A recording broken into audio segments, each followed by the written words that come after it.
ఇక తిరుమలలో అపచారం జరిగింది. స్వామివారి మూల విరాట్టు కొలువైన ఆనంద నిలయంపై నుంచి విమానం వెళ్లింది. ఆగమ శాస్త్ర నిబంధనల ప్రకారం ఇది విరుద్ధమే అని పండితులు, అధికారులు అంటున్నారు. ఈ విషయాన్ని కేంద్రం దృష్టికి తీసుకెళ్తామన్నారు. ఇప్పటికే తిరుమలను నో ఫ్లయింగ్ జోన్గా ప్రకటించాలని డిమాండ్ చేసినట్టు అధికారులు చెప్పారు.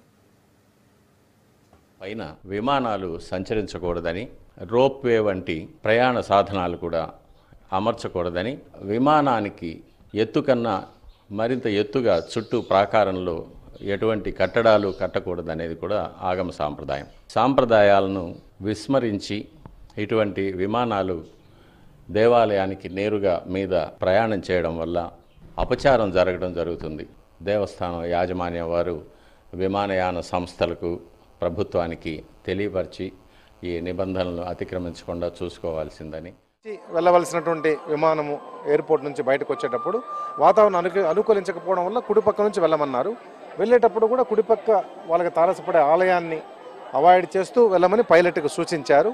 అయినా కూడా అది ఆలయం పైన వెళ్ళినట్లు తెలుస్తోంది. ఆ విషయాన్ని ఎయిర్పోర్ట్ డైరెక్టర్ గారి వివి రావు గారి దృష్టికి తీసుకొని రావడం జరిగింది. వాళ్ళ ఉన్నతాధికారులకు చెప్తామన్నారు. మేము కూడా మళ్ళీ గవర్నమెంట్ ఆఫ్ ఇండియాకి ఈ విధంగా మనకు ఎన్ఫోర్స్మెంట్ పూర్తి స్థాయిలో చేయడానికి అనువుగా మనకు నిషేధపు ఉత్తర్వులను ఇవ్వమని చెప్పి మళ్ళీ పునరుద్ఘాటించడం.